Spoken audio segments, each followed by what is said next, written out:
tell any secrets of the Mau Mau, this oath will kill me. If I am called in the night and refuse to come, this oath will kill me. If I see anyone steal white man's property, I must help him. I must hide what he gives me and say nothing, or this oath will kill me. The whole system in this country, the economic system, is such that jobs are scarce. Automation is limiting jobs. It's decreasing jobs. And as automation eliminates the job opportunities, legislation will not create job opportunities. All it will do is bring about friction and hostility between the two races. You see, there will be no progressive revival if black folks are not deeply involved in it. I will obey all orders of the Mau Mau, or this oath will kill me.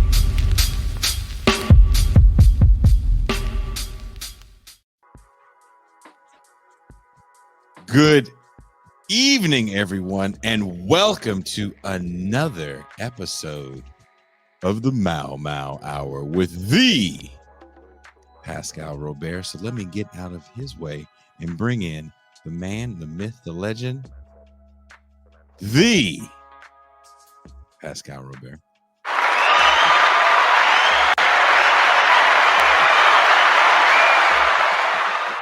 Peace and greetings to the chat. Peace and greetings to the audience. Peace and greetings, Jason Miles. And let the Mau Mau begin righteously as always.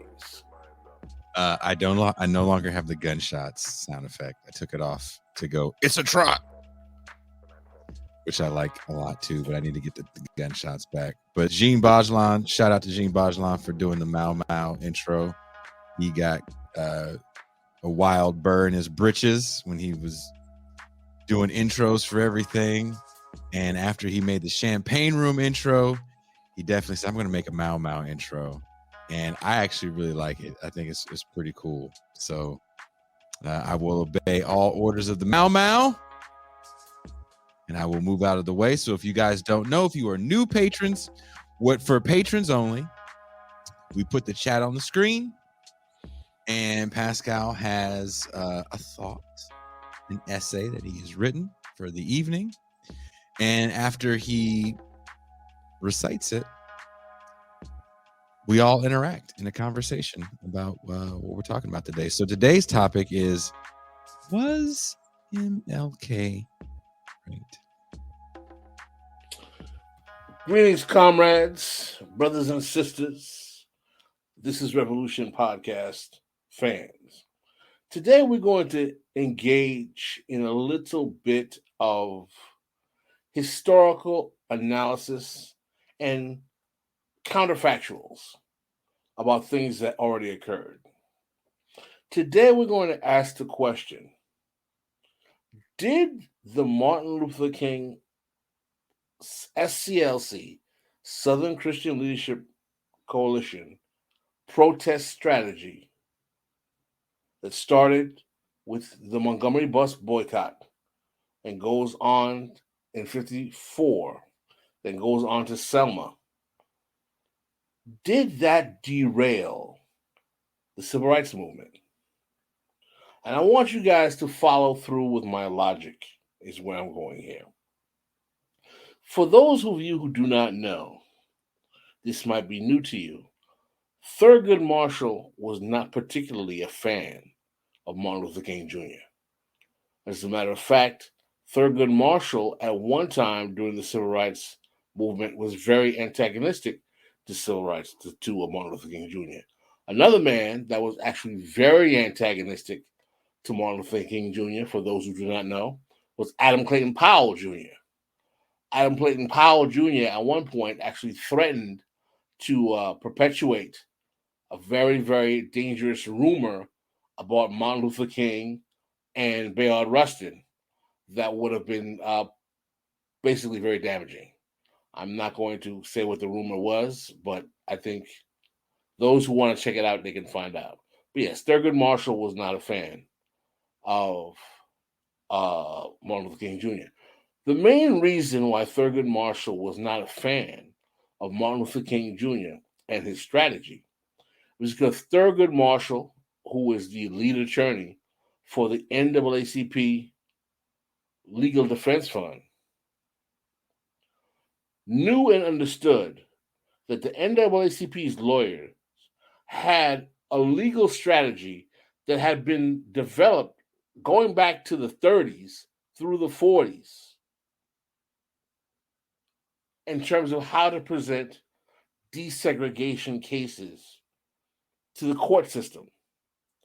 Now realize that the federal courts basically answer to no one but themselves, and the judges are appointed by certain presidential administrations. So it's very easy for an attorney who specializes in federal court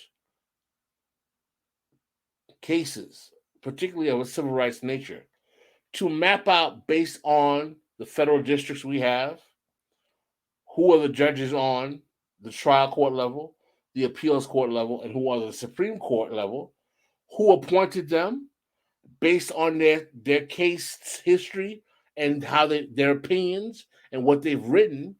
It would be easy to forecast strategically, almost like a chess game, how certain judges may judge on these issues, how certain judges may judge on these issues. So when the NAACP Legal Defense Fund was arguing its cases, it did realize that, number one, they were working within a paradigm of a window of Cold War politics, where the political administrations from, you can make the argument, Truman, maybe even Roosevelt, from Roosevelt, Truman to Eisenhower, were sympathetic to the cause of civil rights. For those who do not know, as we've talked about before, ending Jim Crow was across a bipartisan ruling class prerogative that is rooted in basically 3 or 4 basic realities. Number one, the rise of Nazism in Nazi Germany before World War II in the 30s and 40s made the stain of American segregation very, very damaging and unappealing to the American ruling class. One of the things that stops the popular utility of eugenics in the United States is the fact that the rise of Nazism saw so many of those eugenic tactics that were inspired by the United States. Hitler admits that many of his tactics were inspired by the United States. The fact that those eugenics tactics inspired Hitler became so distasteful to the American ruling class that they ceased to be utilized in the U.S. The rise of Nazi Germany is one factor that expedites the ruling class utility of abandoning Jim Crow as a methodology of economic extraction of African Americans. Number two, the increasing obsolescence of sharecropper labor.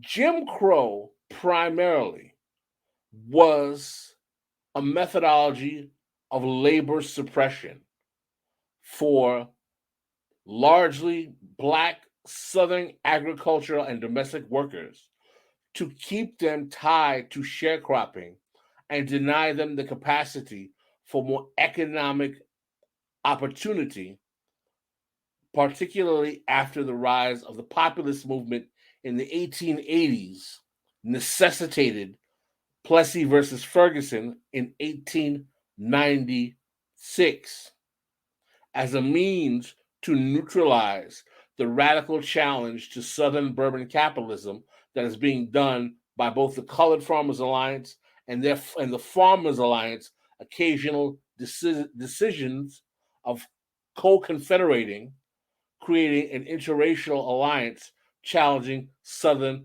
bourbon capitalism. We get Plessy versus Ferguson as a means of neutralizing the multiracial coalition to challenge Southern capitalism in that late 19th century period. And this is why Plessy versus Ferguson, as the famed Black historian Rayford Logan said about Booker T. Washington's speech, The Atlanta Compromise, made in, believe, definitely the year before the Plessy decision, which was in 1895, Rayford W. Logan states that in that speech, Booker T. Washington gave the Supreme Court all of the arguments it needed to decide one of the most indefensible decisions of jurisprudence ever to come out of the Supreme Court, separate but equal. So understand, Rayford Logan, who was one of the most renowned early 20th century Black historians in America, is basically telling you that Booker T. Washington's speech, The Atlanta Compromise, was a telegraph to the reactionary ruling class institution, the Supreme Court, because it's always been reactionary.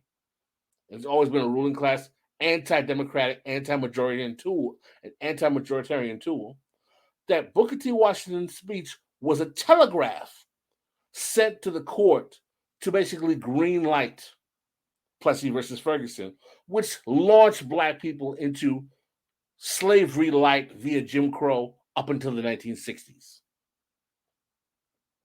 If you want to read a good article about this, Judith Stein's article of Booker T. Washington and Others, which you can find in Renewing Black Intellectual History, which is a book as an anthology by Adolph Reed.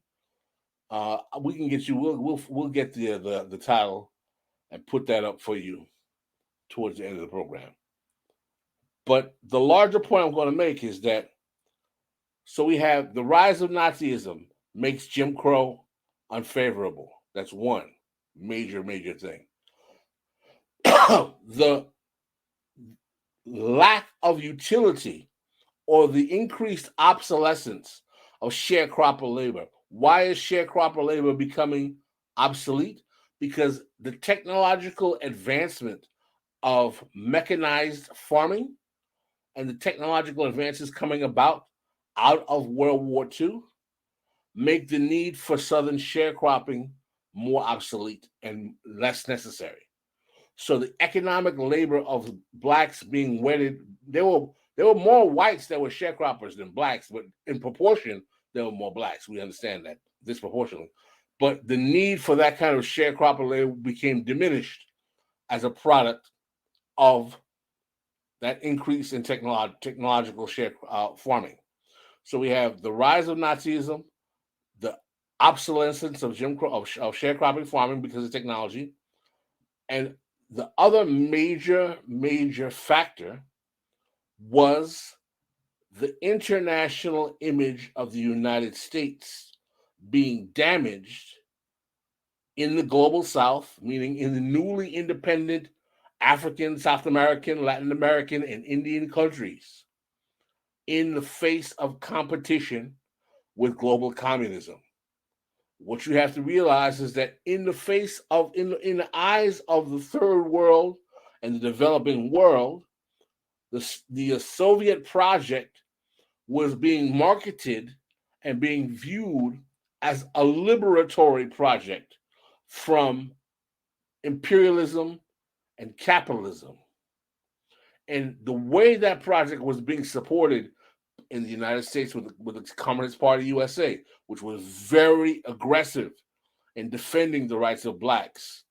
In the Caribbean and Latin America, I'm reading a book right now. I'm finishing up. I'm on the last chapter, Red and Black in Haiti, about how a combat between the Marxist and Communist parties in Haiti with the Black nationalists ends up eventually getting us to the Duvalier regime. Great book. In Cuba, we see the development of communism. So what happens is that after World War II, the United States realizes after the defeat of Nazis and the Japanese that the message of Soviet communism challenging imperialism and capitalism to former colonies of the European empires is very appealing, and that this appeal is bad for U.S. capitalism.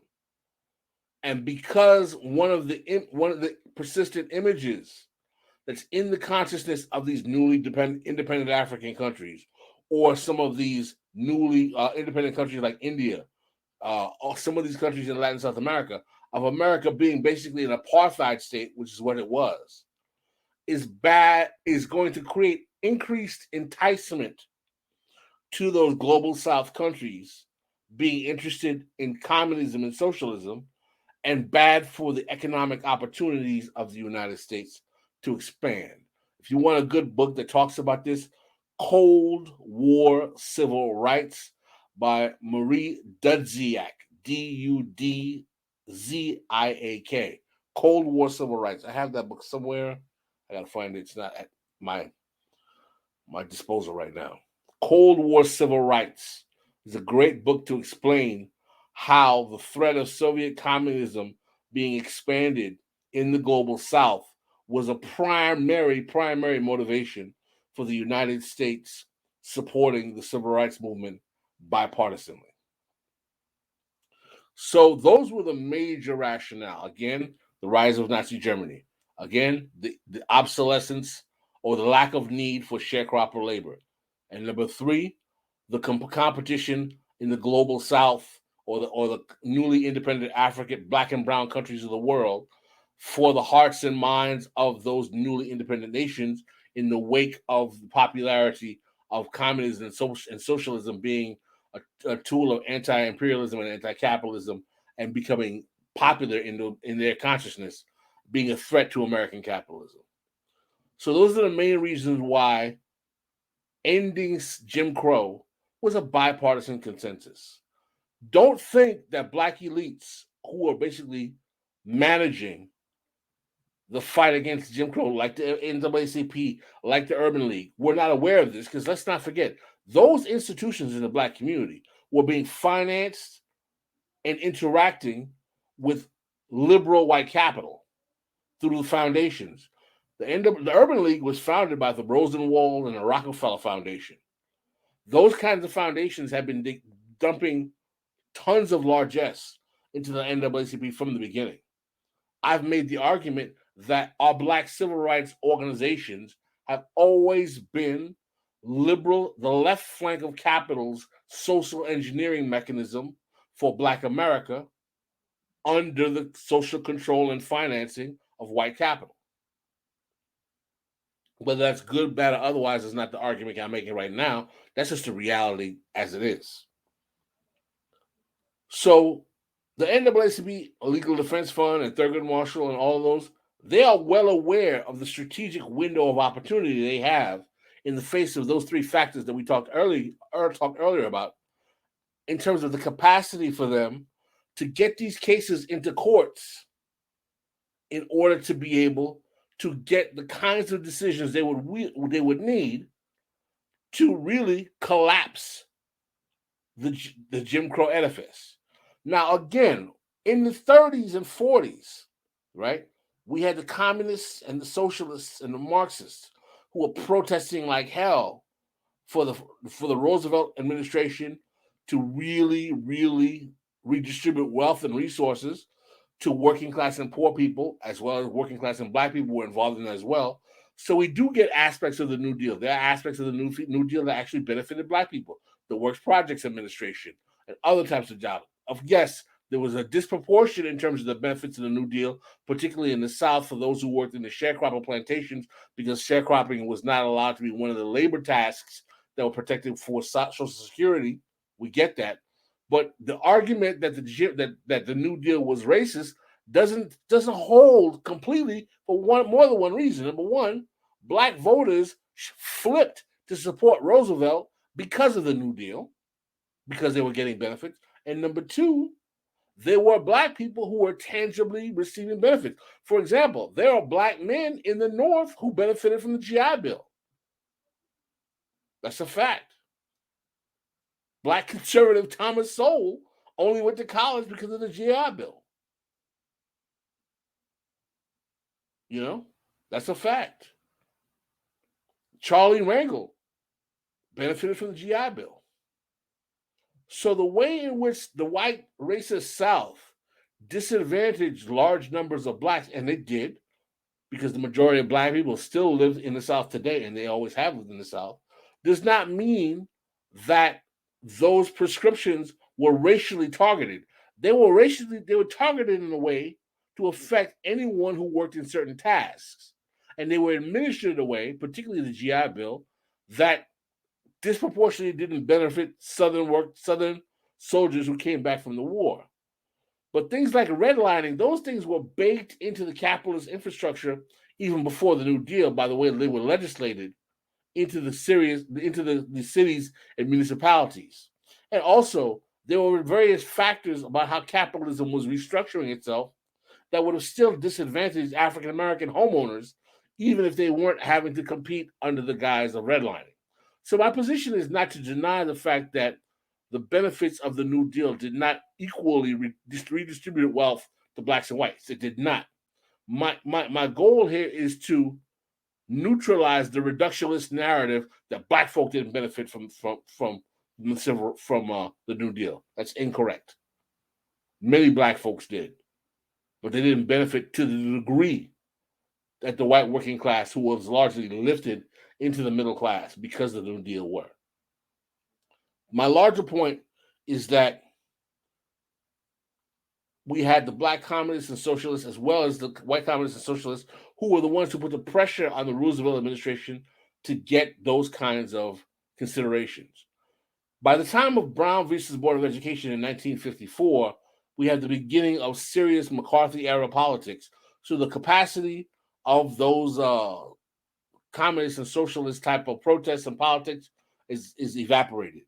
By the way, Thurgood Marshall at one time worked with the FBI to think out black communists because he thought it was going to be too dangerous to have them affiliated for the movement. Now we're going to get to the part about King. Thurgood Marshall's beef with Martin Luther King, I see Shirley in the question, was that he believed the NAACP Negro Defense Fund and the legal strategy of keeping the battle for civil rights in the courts was the most effective way to get the return on investment, and that the protest strategy coming out of the SCLC and Martin Luther King and the Montgomery bus boycott would derail the movement and put the movement in the hands of congressmen and senators who are coming from states that are steeped in the Jim Crow South and would play too much Russian roulette with the possibility of success, when if they had kept the actual fight in the courts, though it might have taken a little longer and slower for the implementation to transpire, that it would have been assured because they would have known the types of judges that they were arguing in front of, and we had a bipartisan federal consensus that was supporting ending Jim Crow. And the question I'm asking, the kind of factual, is that, was Thurgood Marshall right? Did moving to a protest strategy and having to deal with LBJ's Congress initially, because there was a civil rights bill that was passed in the 50s, didn't do much, having to deal with LBJ, who, by the way, only becomes a righteous advocate for civil rights after the assassination of Johnson, of a JFK, right? And as we know, as leftists, our good friend Torrey Reed has a great piece in Dissent, the online publication Dissent, that talks about how after the March on Washington in '63, Bayard Rustin and A. Philip Randolph knew that the civil rights legislations coming out of Congress and Johnson were not going to be enough to change the status quo for the majority of black people anyway. Now, this piece is by our friend Torrey Reed, The Political Economy of Racial Inequality. Jason, I'm going to put this in the chat. You can share with our audience. This is a great piece because it illustrates that in '63, King and his cohort already know that the stuff they're going to get out of the government ain't going to be enough to change the economic condition of black people. And what's even deeper, right, is that if you read Touré's dissent piece, you go further. There's a quote by Preston Smith in the piece where Preston Smith basically says that the pivot to racial democracy by the civil rights leaders basically resigned the movement to the limited goals that it got. And because they were not rooted in social democracy or redistribution of resources, we ended up getting with exactly what we got. But my question is, though, right? Let's say the fight for quote-unquote integration or the fight to stop Jim Crow stayed with the courts.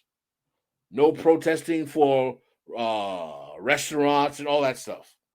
And we stayed with the courts. If the fight for legal integration and ending Jim Crow stayed in the courts, and let's say they were successful, wouldn't that have left the opening for King and his cadre to focus on wealth redistribution and demand the same legislation that Rustin and Randolph asked for to just redistribute wealth? A freedom budget for all. In 1965, in response to President Lyndon Baines Johnson's anemic war on poverty legislation, the labor and civil rights leaders A. Philip Randolph and Bayard Rustin joined with Leon Kersling, the former chair of the Council of Economic Advisors, to draft a freedom budget for all. Their $180 billion proposal, $1.4 trillion adjusted for inflation, would have established a living wage, guaranteed employment through public works projects, and urban revitalization initiatives. Randolph and Rustin were socialists who viewed racial inequality through the lens of capitalist labor and housing markets. They correctly anticipated that neither the 1964 Civil Rights Act's anti-discrimination measures or the war on poverty would be capable of eliminating black poverty. Now, this is deep. They're saying this in 1965.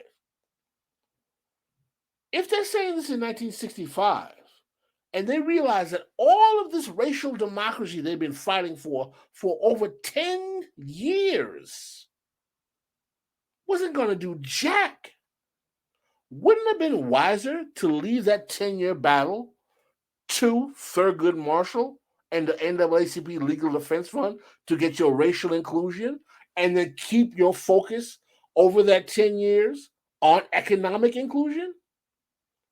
Here's a counter argument to my argument. Maybe the Cold War nature of America in the 50s up until the mid-60s made it impossible for that kind of politics to transpire. Or maybe it didn't, if it was phrased in a way that was not necessarily rooted in communism, Marxism, and Leninism. In other words, did King make a mistake spending that 10 years focusing on racism, when it could have been left to the courts instead of spending that 10 years structuring a way to get protests for economic inclusion?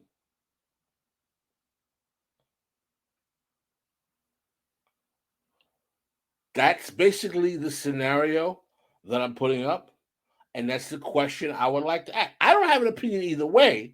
I would like to hear what you guys have to say, and Jason can jump in and talk about what his thoughts are. I know, yes, Shirley, I know that Dr. King moved towards economic inclusion towards the end of his life, but one of the first things that Martin Luther King said to his wife, Coretta Scott King, after the first date, one of the first things she said after meeting him was, and this is documented, she said, that was the first time I ever met a black socialist. So it's not as if King was not aware of these arguments even in the beginning of the movement. Someone said this is presentism. This is not presentism. I'm not saying King was wrong. This is an intellectual enterprise in the Mao hour. Yeah. That's On what your the left, hour said, is this is an interesting for. counterfactual. It's to have these sort of conversations that are somewhat uncomfortable. Yeah. This is just what would economic inclusion look like in the 50s and 60s, and how would it be executed without lynchings and bombings? Well, in 1965, they're proposing the freedom budget for all. Why couldn't the freedom budget for all been proposed as part of the Nixon in the 1960? Listen, in 1960, Nixon is running on civil rights.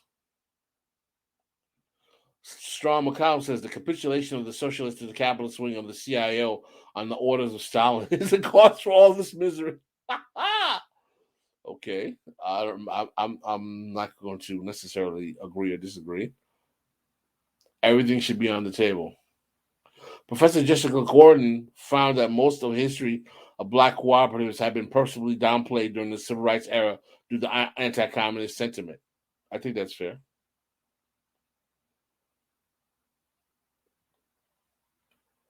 This is really interesting counterfactual. What are the implications of each conclusion? That's from On Your Left, who I just had a patron call with.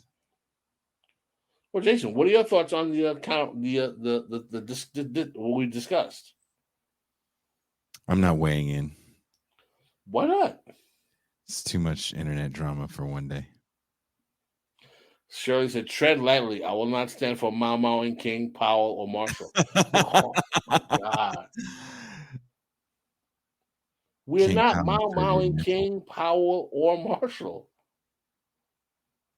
We're just presenting an interesting intellectual counterfactual. Because, first of all, understand something. You realize that most people don't even understand these narratives about this history at all. They don't know the facts to even engage in this discourse. Roger Lancaster says, yes, freedom budget for all. Budget for all. Shout out to Roger Lancaster. We got to get you on the show, Roger. Am I okay? I am totally fine. Totally fine. There's no issues. Her Collective Courage is a must-read on Black cooperative economic history. I think I heard of that book. I wanted to get that book. I haven't got that yet. Okay. If they had made the pivot to multiracial socialism from the beginning, would they have gotten counterinsurgency of identity politics? I think the pivot, I think there's one thing that people have to remember is that the fight to get rid of socialists, especially in like labor movements, doesn't start with McCarthy. It starts kind of at the turn of the century with the Russian Revolution. Right around then is when you get the advent of the FBI. So getting rid of socialists and getting union leaders to capitulate to capitalist demands is a really big deal in American politics. And I think that's something that doesn't get talked about very much, especially when we talk about like the rise of the right. I was talking with, his name will come up again, I was talking with Toure a few weeks ago. We were having this conversation about he was just thinking about trying to write a piece about how the right has always been the way it's been. The Republican Party doesn't, start with Reagan in a big shift rightward or hard rightward. You can go back to McCarthy, and even before that, again with the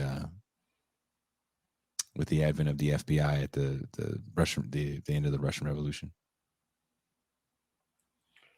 Yes, Derek Fuller, Tron is my background image. I've been on a. That's what Wendy said, Pascal. Yes, I don't have the education about this. I'm learning from you guys. Please shout out book recommendations or other sources. Thank you for all you do. Oh, that's nice, Wendy. I will say this, Wendy, before coming on the show today for actually something different that we're going to do tomorrow for the news roundup, me, Pascal, and Derek Varn will be on the show with us. I have been reading Cedric Johnson's From Revolutionaries to Race Leaders, and I actually started kind of from the beginning and reading his chapter on Harold Cruz, which I found very interesting, because he actually, what we're talking about, not all of what we're talking about, but a lot of what we're talking about, he definitely does discuss in that book. So if you want to get a good outline on some of the things that Pascal's talking about, and then go even deeper into what happened with the Black Power movement. We talked a lot about that last night in the Champagne Room with Eugene Puryear, and he had made an interesting statement saying that he was on a panel with Bobby Rush, and Bobby Rush said it was Superfly that helped kill the movement, because it delegitimized what they were trying to do. And definitely, you know, Cedric's book goes much deeper than pop culture. Someone said they would love to see an episode on Derek Bell. Very familiar with Derek Bell. Not a fan. Also, we will be doing a show soon on. Oh, this is a good question. Hmm? Pascal, do you think economic security is more important than racial justice? Number one, I think. Well, let's read the whole question. Do you think economic security will level out racism? It's a very good question. I've addressed this question before several times on this show. Address it again. I will never tell anyone that I'm arguing that socialism will end racism. I don't believe it will, and I don't believe that's the goal. What socialism means for me is taking out the economic, military, psychological, and ideological capacity of white people's racism to be able to control or have any effect on my life. So, literally, my answer to that question is that I want to live in a world where white people do not have any material capacity to have their racism affect me, so I can say I don't give a damn if they're racist or not. That is the goal. And that's why I focus on economic equity and control of the means of production, to neutralize their capacity to dominate those controls and levers to perpetuate the racism. On your left says, go be racist at home. I think, you know, that's an interesting statement. And there is something interesting about people wanting to end racism. And it's almost like, well, how do you want to end it? Do you want to end people not liking you? Like, do you care if a homeless person called you the N-word? Would that fuck up your day? Or would you just keep walking?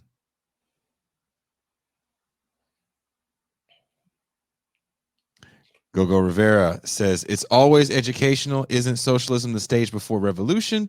Wouldn't mainstream do everything in their collective powers to go after socialists and paint this picture to middle America that a drastic change in their day-to-day will be the result? Oh, of course. Without making progress in the forms of unfairness that are easy to observe, it is hard to reflect on elements of unfairness that are more hidden with propaganda. What say you to that, Pascal? Oh, I mean, definitely. I don't disagree with that at all. But what I'm saying is that taking the means of production out of the hands of the ruling class and democratizing it amongst all varying peoples of all walks of life is the best way you can have to make sure that those tacit means are implemented. Oh, we got visitors, Jason. Got it. Under capitalism, oppressed proletarians can only be privileged relative to each other. That's from Strom McCallum. On your left, if MLK had left it to the courts, would we ever get Blackish, though? I thought you were going to say Backlash. That's another benefit. That's another benefit of the court, having stayed in the courts. It would have been less backlash. He said Blackish. It is not an either or, but both economic justice and political power, says Shirley. Hash Rebel says, oh Jesus, these comments are coming in so fast. Amid the genocide of indigenous populations North and South America by Euro white supremacy. Oh, maybe that was a part of another comment that I did not see. Sorry about that. You guys break up the comments. It's hard to read them. But I think I hope you guys enjoyed the counterfactual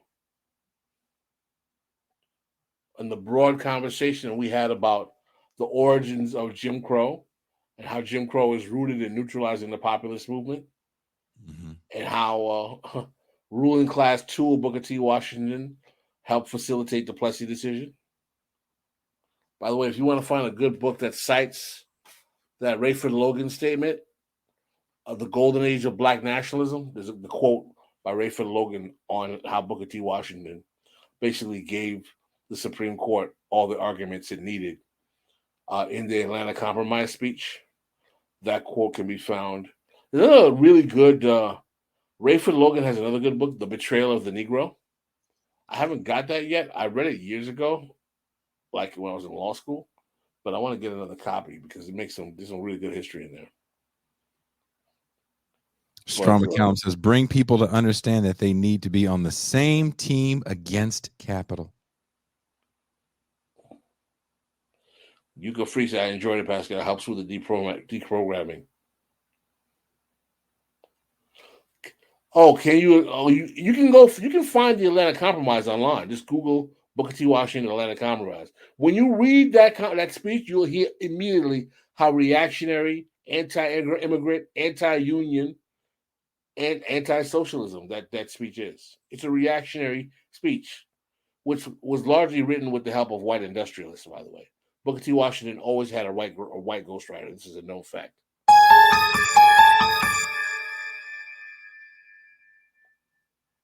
Did he call them ghostwriters back then? Because that'd be really funny. No, I don't think they called them. You write your own speeches, Booker. You ain't a real MC. Shirley said, Pascal, you are a dangerous man. Why? There are people who wrote this stuff that I'm getting this from. Why? How come they're not dangerous? Why am I dangerous? Shout out to Christopher Cotton. We appreciate that, Chris. Great. Thank you, Christopher. Shirley, explain why I'm a dangerous man. Buy the bum a beer, he won't say the N-word. Oh, she's teasing me. Okay. Bring people to understand their common interest, and their ethnic and racial chauvinism will begin to evaporate. Brother Jeremiah McAllister. This is Brother Jeremiah, the house music aficionado? Yes, that's coming on the show. Oh, excellent. I'm looking forward to you coming on, Brother Jeremiah. Brother Jeremiah sounds like a preacher when I say it like that, right? It does sound like a preacher when you say that. As a brother that was an ignorant artist, I appreciate the knowledge trying to catch up. Shirley Blotchy. Oh, I'm sorry to hear that, Charles. Born Sinner, Cold World says, I think if the economy was leveled out less, people would fall back to racism. Whenever there's economic uncertainty, people use all time, maybe that's type of biases, nonsense, and prejudices to validate their anger. Yeah, but if you take away their economic power and ability to basically implement racism, i.e., white people are racist and they want to stop you from being able to buy houses, buy groceries. Well, guess what? The ownership of all those stores are divided so that black people have a voting share ownership, so they can make sure that they're not discriminated against. So what difference does it make if the whites are racist? Jeremy Logan says, I always say that if the goal is to get to the point where poor black people are treated like poor white people, then we aren't aiming very high. Say it again for the people in the back. Strong McCallum, thank you for the super chat. Says, get Michael Goldfield on the show. Who is Michael Goldfield? I don't know. It could be his cousin. I made that up. I don't know if it's his cousin. Eric Riley says, Pascal, how was MLK's socialist politics subsumed by the racial justice goals of the SCLC? And how did they reemerge at the end of his life? I think that King was pivoting in reaction to the realpolitik of Cold War anti-communism of the moment. Don't forget that literally there were NAACP members that were snitching out black communists. King had black communists and socialists in his coterie. Bayard Rustin was a communist, A. Philip Randolph was a socialist. So I think he's realizing that the nature of this fight is probably going to have to hinge on racial democracy as a protest methodology. And basically, he's going to have to ride that out. And when he sees the winds kind of start to change towards the end in 65, he makes the pitch for social democracy. My argument is that if the racial democracy arguments had stayed with the courts throughout the 60s, wouldn't have given them an opportunity to more strategically plan out the chess moves to make the arguments for social democracy instead of waiting until 65 when the war on poverty is coming out. You know?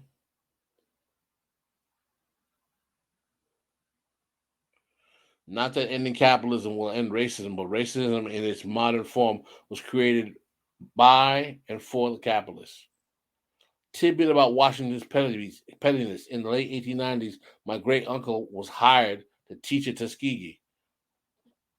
He disagreed with Washington at one of his black business meetings, and his employment offer was withdrawn. Yeah, Washington played hardball with black people who dissented with him. He was basically like ridiculous.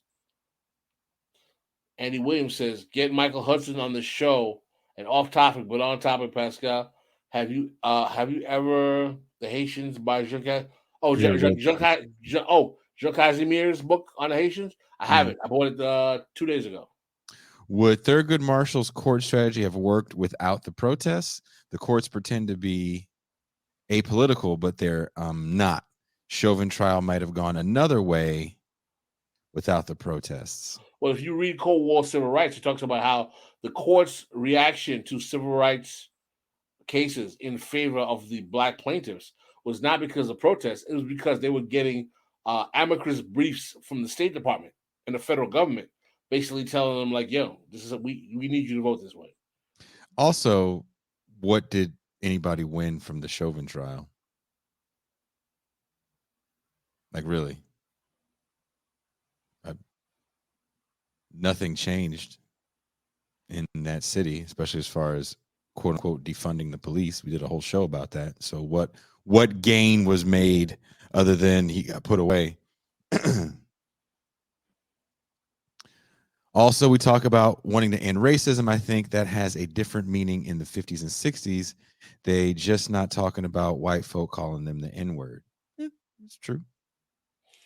That's true. The court strategy started in the 30s rigorously. But what was going on in the 30s? The rise of Nazism. Let's not act like this was happening in a window separate. I mean, the NAACP was arguing cases even in the early 20th century. Their success really kicks off in the 30s. Shout out to Omar. Love and appreciate the work the TRI does. Thank you, Omar. We appreciate that. It means a lot. Goes a long way. Different times, different cultural hegemony memes, same objectives. Machines replacing humans in the system of profiteering. That is a very important thing that's going on at this time as well. On your left, ask you a question. Does the civil rights movement and protests heighten the contradictions of the U.S. in the face of the Cold War alignment? It makes the apartheid state harder to ignore. That is true, and that's discussed in Cold War civil rights. The protests definitely help facilitate pressure on the ruling class to enact remedies to end Jim Crow. But what makes us think that they wouldn't have done that anyway just with the courts if they had already documented that they were interested in ending Jim Crow? But I believe that the protests were used, particularly by the Johnson administration, in concert as a means to put pressure on the Southern senators and congressmen to help them capitulate to his demands that they sign on to his civil rights agenda.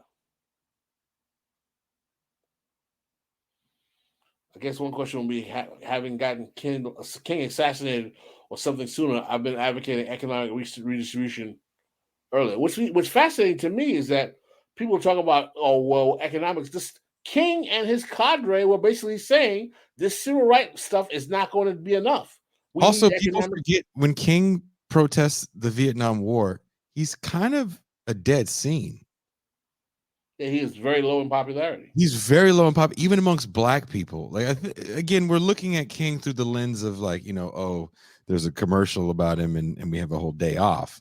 Like, people have to remember that, go watch King in the Wilderness or read the books.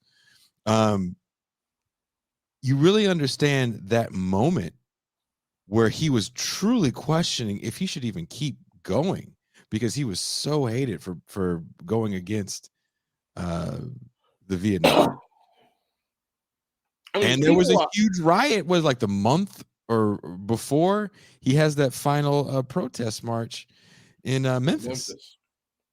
Because there's people that say that was infiltrated. It probably was.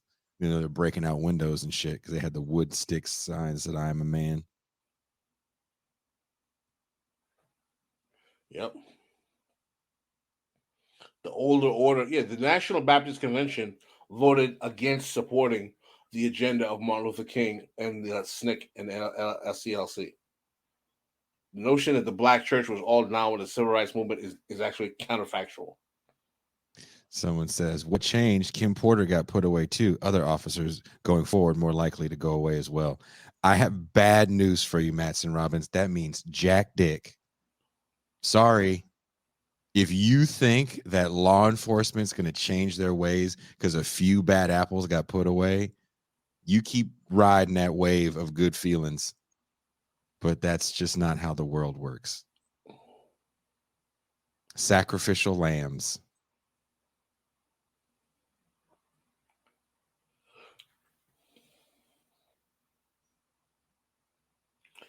Oh, thank you, Matthew, for the compliment. Pascal, there's a gem on the left. I was astonished with just how prescient and interesting his arguments are. Keep it up, TIR. Best show in the left media by far. Thank you. Thank you, Matthew. Appreciate that. USA has two solutions to the shocking global problem: if capitalism, war, and war. I think that's true. Right on. The cops will change when a major union gets dissolved and the police chief goes to jail. That'll change something. I mean, just the whole function of police leaves them with a lot of unity. I think, Martin, by the way, I think that all the arguments that we're making, King had processed them from the beginning. Let me tell you something right now. There's a great interview of Andrew Young. Y'all know Andrew Young was King's lieutenant in the civil rights movement. There's a great interview when Andrew Young, I don't remember where it is, I know it's on YouTube. Someone's talking about Andrew Young and the civil rights movement. And Andrew Young is talking about how his parents come from like Louisiana Creoles in the South, and how his parents' generation were all enamored with Thurgood Marshall and the NAACP and the Urban League and the NAACP strategy. And he said, and don't forget, he's a contemporary with King. Well, my generation was not having that. They weren't moving fast enough for us. We were not interested in this wait for the court stuff. We wanted to take action. By the way, I've got another 800-pound gorilla in the room. Do you know why I believe King and Andrew Young and SCLC went the way of the protests? Jason, this is going to blow your away. I believe fundamentally that one of the biggest motivations behind King and SCLC pivoting to that in the Montgomery bus boycott is because of them being intoxicated by the imagery of Gandhi in the Indian liberation movement in the 40s. So you're saying that, and that was a huge move that happened there in the 40s, because how long was the British in India, and how many died in those famines, right? So you're saying that they saw this political moment in India and felt that they could duplicate it in the States because they saw so many similarities between the Dalits and bingo black people. Interesting. What say you, chat? By the way, Du Bois, in a piece that he wrote, you can find this article in in Adolph Reed's book on Du Bois, Fabianism something. Google Adolph Reed Du Bois in Amazon. You get Adolph Reed's book on Du Bois. But he talks about article. Du Bois made an argument. This is like maybe a decade plus before King, that what black people need is a version of Gandhi in the United States. So how do we know that King didn't read that? I'm sure Du Bois was the most well-known, well-respected intellectual of the time. King might have been like, yo, I can be that guy.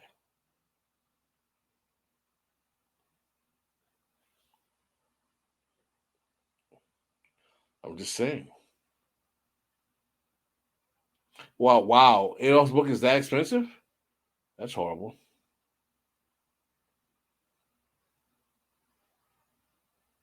MLK made a trip to India and spoke with Gandhi's contemporaries. That's correct.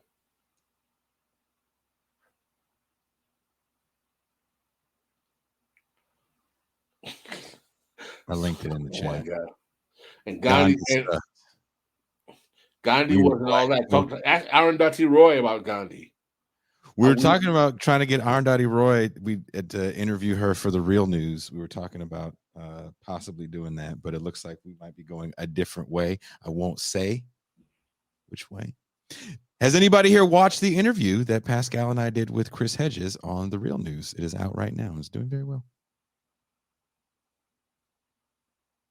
Wow. Yeah, if you understand what was the nature of Gandhi's utility to the British Empire vis-a-vis the Muslims of India, you'd be like, yeah, Dr. King, that's not exactly the model you want to find.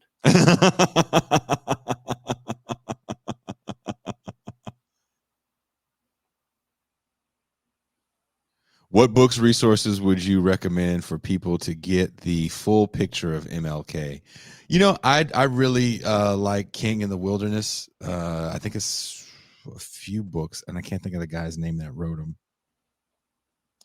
But if you wanted to, if you didn't want to read them, there's definitely a documentary series with the people that were there, from Andrew Young and Jesse Jackson to who else is still alive from that movement. I can't remember who it was. Harry Belafonte's in it. Of course, the writer. Cornel West has a good book on Martin Luther King, The Radical King. Who else would you recommend? Read King. Letters from Birmingham Jail.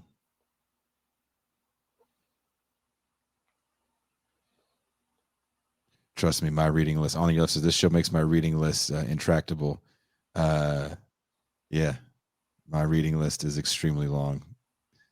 It's funny. I don't know if you feel the same way now that Doug has gone from 0 books and we don't have all the 0 books authors. I feel like we get to read a lot less now. I've been doing a lot of reading myself, but on my own time. You have. Hedges gives you unfiltered truth. It was a good talk. We got to make him chuckle a little bit. Hedges actually talked about coming on TIR to talk about his current book about mass. I don't want to say mass incarceration, but he teaches in a prison, so it's more about the prisoners and more about prison and how it affects everything. So I'm really interested to bring him on, and actually one of his students. Working with the unhoused. I was talking with a friend of mine who actually works, I guess, with law enforcement. Her job, she works with the courts, and she used to work in prisons, and we were talking about these environments, and it's funny, as she was talking about her environment, I was like, mine was a little worse because we didn't even have guards. Like, that shit was fucking crazy over there. The shit that you see that no one talks about. So this Hedges book is going to really get definitely under the nails. It's going to be a hard read and definitely a very difficult show. So I pre-ordered Adolph's new book coming out on the 1st. Did you see what Steve said? The more serious I've gotten about politics, the more my hairline has betrayed me. That's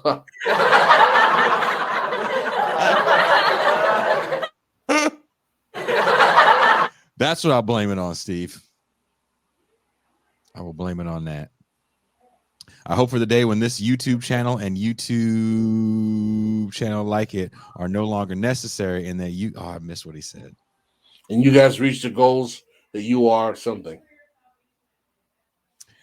I will say this: we're not balling by any stretch of the imagination, but I am having a very good time doing the show. I'm constantly shocked at who we're able to bring on as guests and who we've become like literal friends with. We've stuck to our guns and stayed away from a lot of the online drama. And that does hinder your growth. You know, let's be honest. Controversy gives you some engagement numbers, but I will take that L, if you will, to stay true to the mission of the show. So I want to say thank you to everyone that has hit the subscribe button, that's hit the bell, everyone that's bought any merchandise, everyone that's became a patron. It keeps the motor running, and we really appreciate it. No doubt. I enjoyed this Mau hour. I hope you guys did as well. Any thoughts on religion and the future of the left? Ooh, that's a deep down.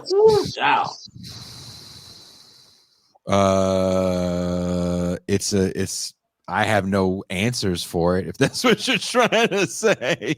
We talked a little bit about hedges with it. The guests that we're probably going to get for the real news, I want to take a deeper dive to that conversation with them, as they are, staunch Christians, but also Marxists and anarchists. So I think those two things can exist. I definitely think the left should be afraid of organized religion. The right has totally infiltrated organized religion for the most part. We can't be afraid of any spaces, like we talked about when the Hoot and Holler guys were on.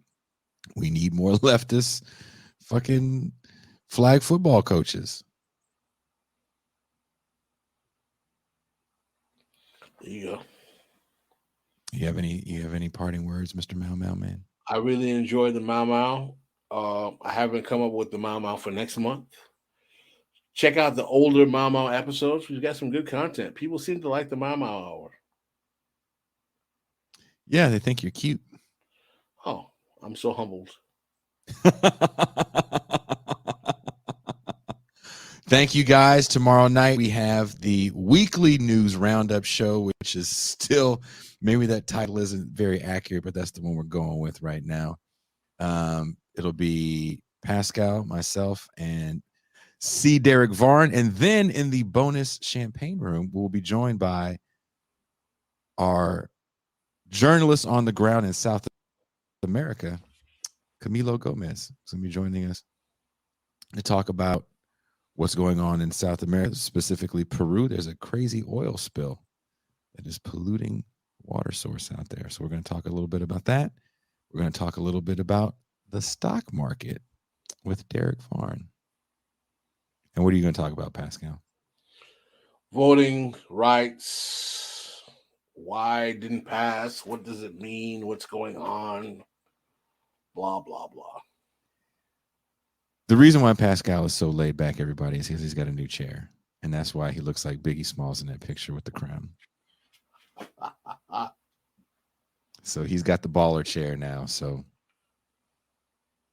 we'll see how this progresses. So thank you guys very much for hanging out with us during the Mau hour. Usually this first hour, just to let you guys know, is behind a paywall. So this was a free Mau hour. Oh, I loved it. It was fun. Yeah. This is public to YouTube right now? Oh, this is everywhere. This is on Facebook. This is on Twitter. Oh, we didn't do this behind the paywall first. No. Djene thought he made it private and it was not. Oh, wow. It happens. Whew, child. I could have messed this all up. Thank guy's like, we're behind a paywall. Fuck that guy. All right. And on that note, we are. You're not going to say it? Out. If I tell any secrets of the Mao Mao, this oath will kill me. If I am called in the night and refuse to come, this oath will kill me. If I see anyone steal white man's property, I must help him. I must hide what he gives me and say nothing, or this oath will kill me. The whole system in this country, the economic system, is such that jobs are scarce. Automation is limiting jobs. It's decreasing jobs. And as automation eliminates the job opportunities, legislation will not create job opportunities. All it will do is bring about friction and hostility between the two races. You see, there will be no progressive revival if black folks are not deeply involved in it. I will obey all orders of the Mao Mao.